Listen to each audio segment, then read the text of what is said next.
Kalau dari segi nama, abah saya sudah kelewat modern. Nama saya Prita Kartika. Teman seangkatan saya paling namanya Yen atau Yeyen, Neng atau Neneng, atau yang sedikit modern ya Cici. Bahkan anak perempuan 5 tahun yang lahir setelah saya pun belum ada yang namanya sekali bersaya. Nah, nama kampung desa saya adalah Desa Eretan. Ya, menurut saya namanya kurang membanggakan ya, karena kurang gagah saat diucapkan. Kenapa tidak diberi nama Riveriah atau River Park agar kalau ditulis di kartu nama atau diucapkan dapat dengan membusungkan dada. Nah, untungnya abah saya, Abah Ipin, penjual sate yang dikenal kecil tusuknya, tebal dagingnya, tidak terpengaruh. Buktinya Abah Ipin memberi nama saya Prita Kartika. Sungguh ya, abah saya ini berpikiran jauh ke depan dan sangat modern. Saya pernah bertanya kepada abah, "Abah dapat dari ide mana abah memberi nama saya Prita Kartika?" Sebetulnya abah merahasiakan ini. Tapi karena kamu yang bertanya, ya sudah, abah jawab. Itu nama pacar bapak. Wow, apakah ibu tahu soal ini, Pak? Ibumu tidak tahu. Ibumu tahu ini adalah panggilan kesayangan untuknya. Karena kan pernah abah memanggilnya dengan Dek Prita, yaitu agak-agak mirip lah dengan namanya Ira Kartika. Nah, jadi namamu Prita Kartika. Ibu senang, abah senang, kamu juga senang kan? Ya, begitulah abah saya. Selalu berusaha untuk bergembira dalam situasi apapun. Pernah saat saya masih duduk di bangku SD, saya memilih untuk membolos demi mencari kutu bersama ibu-ibu nelayan. Asik sekali. Karena selain saya dapat ngegosip, saya juga dapat uang tambahan untuk jajan. Maka dari itu, di rumah sebelum saya berangkat untuk mencari kutu, saya kumpulkan dahulu kutu yang saya dapatkan di rumah. Kemudian saya simpan dan saya pertunjukkan nanti saat bersama ibu-ibu nelayan. Pada waktu itu, saya mendengar percakapan ibu yang sedang saya ambil kutunya di depan saya. Saya mendengar ibu itu membicarakan tentang suaminya yang marah ketika bulu ketiaknya dicukur dan hobinya mencium bulu ketiak. Lah, saya baru ngeh kalau itu kan abah saya. Kemudian saya tengok itu ibu. Lah, saya kaget, itu ibu saya. Ibu saya juga kaget, lah kok itu saya. Nah, akhirnya untuk menutupi kesalahannya itu, karena ibu mengakunya pergi ke pasar, saya diseret ke hadapan bapak.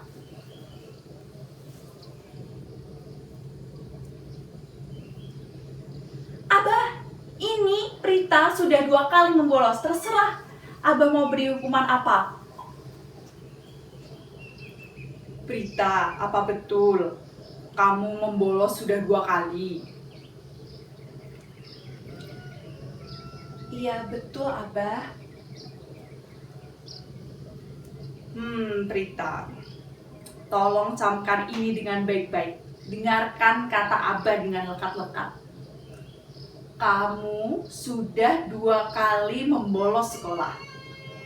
Jika kamu 1 kali lagi membolos sekolah,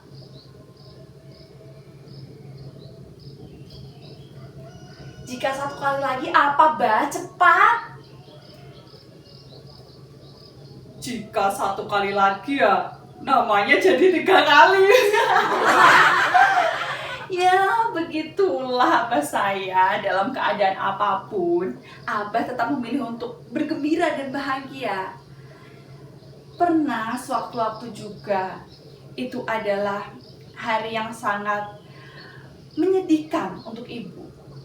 Karena ibu memotong pendek rambutnya, terlalu pendek.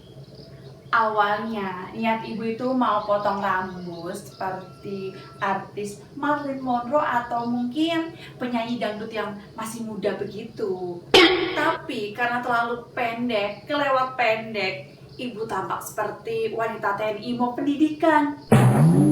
Ibu menangis, ibu menyesal atas pilihannya itu. Bahkan menurut ibu, dunia berasa kiamat. Tapi bagi Abah, dunia baru telah dimulai. Saya ingat waktu itu Abah bilang kepada ibu, sudahlah, tidak usah disesali. Itu rambut nanti juga panjang lagi. Yang menjadi masalah adalah dengan siapa kamu pergi ke sana dan tujuan apa kamu memotong rambutmu itu.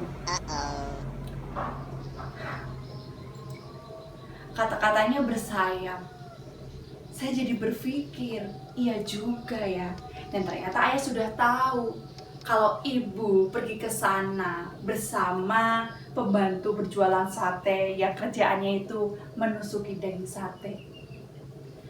Ya, pada akhirnya ibu memilih untuk berbahagia bersama dia dan membuka warung sate di pinggir jalan. Tapi Abah tetap, ya biasa sajalah Abah. Tahu sendiri kan Abah bagaimana?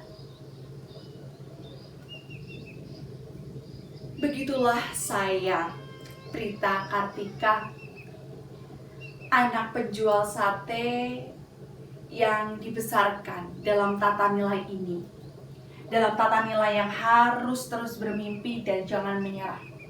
Karena Abah selalu bilang kepada saya, tidak boleh untuk menyerah. Teruslah bermimpi dan teruslah bercita-cita. Ya, beginilah saya, Prita Kartika. Anak tunggal, anak kesayangan Abah dan Ibu yang mewariskan selendang ini. Ya, mungkin maksudnya agar saya menjadi penari tarling mungkin. Tapi saya rasa saya tidak sanggup melakukan itu. Itu bukan hal yang saya sukai juga. Karena kalau saya berakhir menjadi penari tarling, ya nanti orang yang saya temui sesama pemain, pengiring musik, atau penonton yang sudah berkeluarga, sudah berusia. Saya masih ingin sekolah, saya masih ingin mengejar cita-cita saya. Saya juga berpikir, apa saya jadi penyanyi pantura saja? Tapi sepertinya masih kurang cocok buat saya. Saya telah memikirkan ini dan itu. Dada saya kecil, pantat saya tipis. Duh, mana laku itu ya. Beginilah saya, Prita Kartika, yang tak punya akses untuk melanjutkan pendidikan, tak punya relasi mencari pekerjaan, dan terbenam dalam lamunan.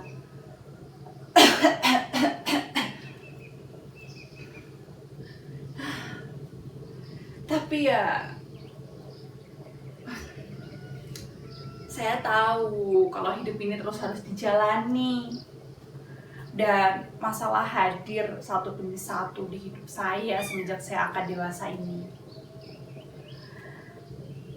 Tiba-tiba saya teringat dengan pantai. Pantai yang baunya angin ini sangat asin, membawa saya ke kenangan saat saya masih kecil.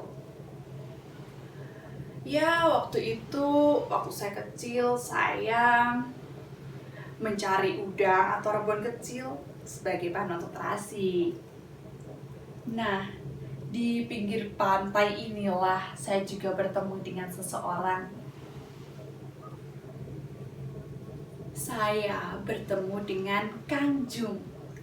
Nama panjangnya Kang Jumingun Marta Mangsa.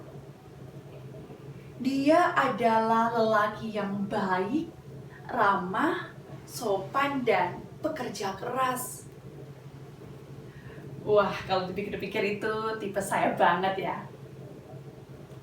Kemudian Kang Jum ini sopan sekali.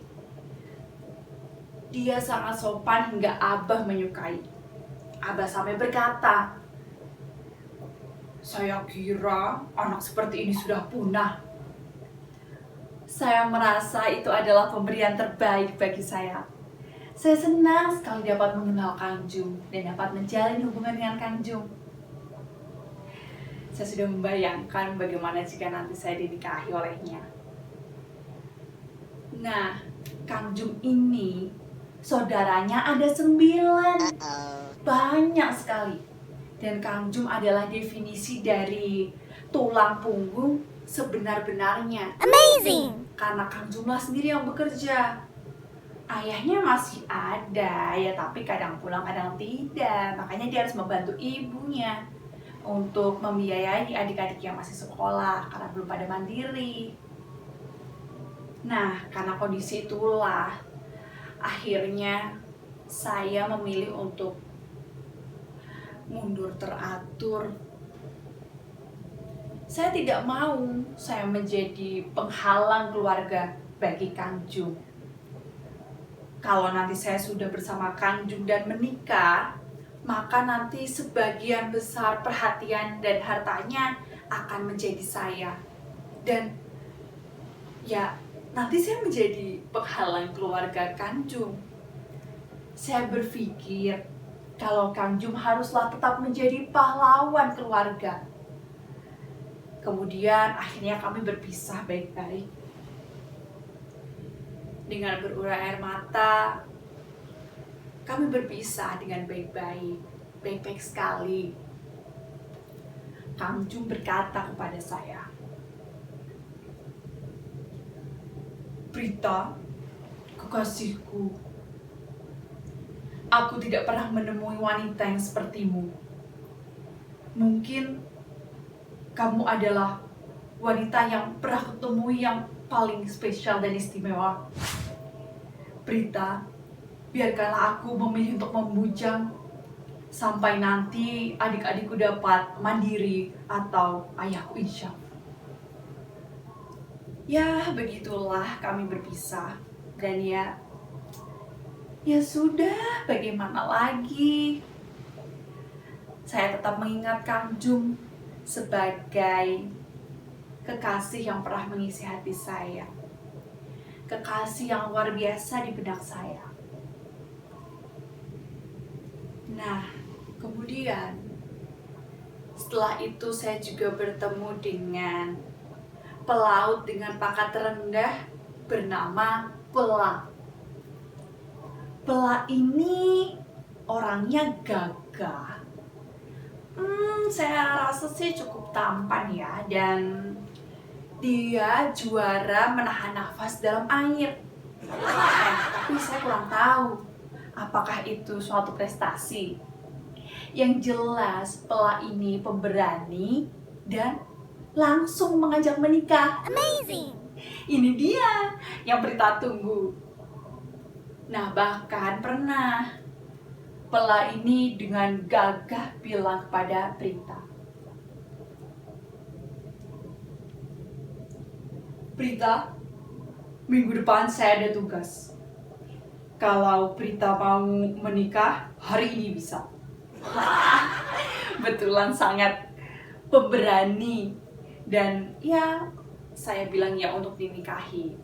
Kemudian kami menjalin hubungan dan kami memadu kasih, memadu janji. Saat itu di pinggir laut, di pinggir pantai, ada segerombolan lelaki yang menyuli saya. Pela marah berat. Dihampirinya rombongan lelaki itu, kemudian ditinjunya habis-habisan. Bang, bang, bang, bang, bang, ces, ces, ces. Akhirnya terkaparlah itu semua lelaki dan lemas itu. Ya, gara-gara perbuatannya ini, Pela akhirnya dicari oleh Puisi. Ninu, ninu, ninu. Ya, betul. Pela akhirnya dipidanakan karena kelakuannya itu yang berlaku kekerasan. Sebelum Pela meninggalkan saya, dia sempat untuk menemui saya dan berkata, "Prita, gadis impianku, aku ini memanglah pelaut terendah. Di kapal aku disuruh-suruh dan diinjak-injak, tapi aku menuruti itu. Tapi aku tidak rela jika kamu dihina." Memang Pela itu sangat mencintaiku, dan begitulah akhir kami berpisah. Saya juga tidak tahu sekarang kabarnya di mana. Mungkin jika saya bertemu juga, saya tidak ingat karena pertemuan itu sangat singkat dan mungkin belum terlalu membekas ya di hati saya. Tapi tak apa. Setelah itu, tidak lama setelah itu, saya bertemu lagi dengan sosok pria yang lain. Sosok pria itu adalah anak pengusaha batik yang masih keturunan berdarah biru. Namanya Mas Priyo. Mas Priyo ini banyak duit, pabrik batiknya besar, rumah batiknya mewah, pokoknya mantap-mantap. Nah, Mas Priyo ini punya tata krama dan juga tutur kata yang sangat teratur dan terarah. Kadang hal itu membuat saya menjadi kikuk ya, karena kan saya tidak sekalem itu. Prita, kamu adalah pilihan saya. Kita diperjodohkan karenanya. Amazing! Ya betul. Saya percaya sekali apa yang namanya jodoh. Karena menurut saya, jodoh itu tak harus untuk dipikirkan.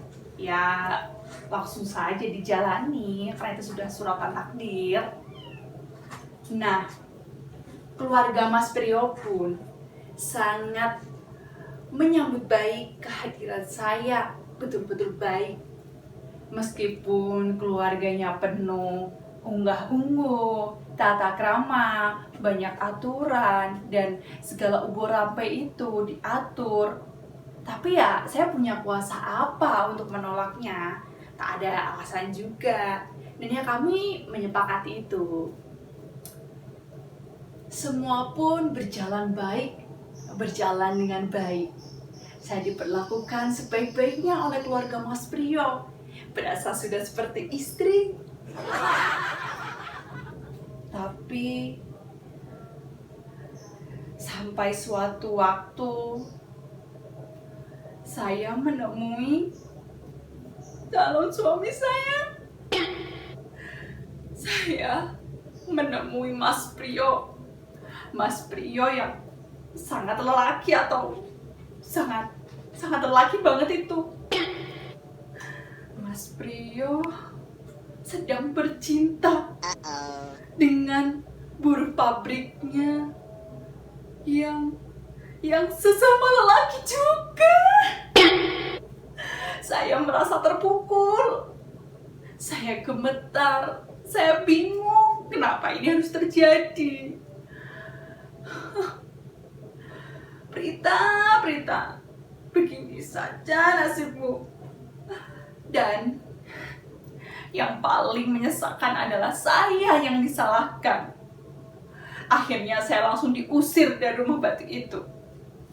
Semua perhiasan yang dipinjamkan diminta untuk dikembalikan dan diminta lagi. Keluarga Mas Priyo mengancam saya. Kalau saya membocorkan hal ini, nanti saya akan menemui celaka. Ya kalau menurut saya ini bukan soal aib atau apa, tapi karena keluarga Mas Priyo itu tidak mau menerima kenyataan. Ya sudah, akhirnya saya meninggalkan rumah batik itu. Sebetulnya masih ada beberapa nama lagi, tapi jika mengingatnya, itu hanya akan menambah beban saya. Ya, tapi beginilah, saya tidak boleh menyerah, karena saya selalu ingat kata Abah Ipin. Janganlah berhenti kamu untuk bercita-cita, janganlah berhenti kamu untuk bermimpi. Dan ya, untuk apa saya menyerah? Sebetulnya kenyataan inilah yang menumbuh kembangkan lamunan saya. Dan kenyataan inilah yang dapat membuat mimpi saya terus bertumbuh. Beginilah saya, Prita Kartika. Sebenarnya saya sudah lelah. Sebenarnya saya sudah letih. Tapi mau bagaimana lagi?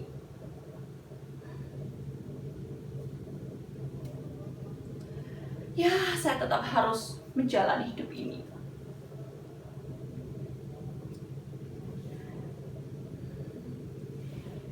Ya, kalian masih bertanya kepada saya, dengan siapa saya akan menikah? Ya, saya juga tidak tahu.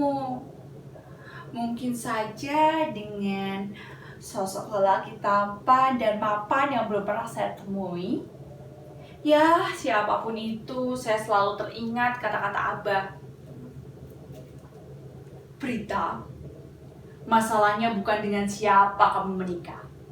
Dengan siapapun itu kurang lebih akan sama. Masalahnya, kamu ini harus menikah. Kamu ini harus menjadi istri. Begitulah kata Abah terngiang terus di benak saya ini.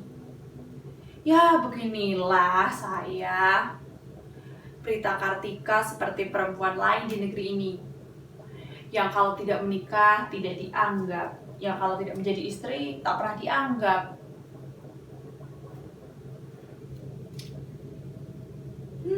Prita Kartika, Prita Kartika. Saya semakin mencari cara bagaimana saya bisa lepas dari keterpurukan ini. Saya betul-betul sudah lelah, sudah capek rasanya. Sangat pusing.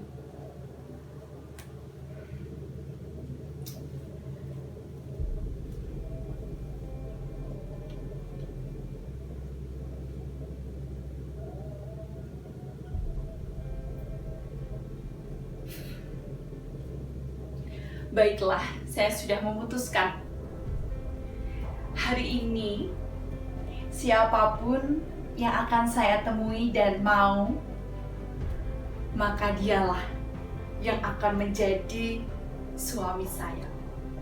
Ini bukan sikap putus asa atau sikap menyerah. Memang haruslah begini. Mengalir saja sekenanya dan biarkanlah itu terjadi secara wajar. Ya, ini memang harus dipikirkan secara masak-masak. Tapi aku juga tidak tahu apakah ini adalah pilihan yang terbaik atau saya bakal bahagia.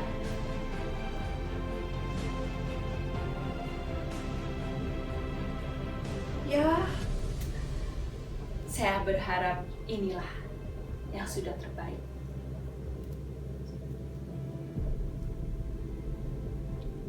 Calon suami, tunggu saya. Tunggu Prita Kartika.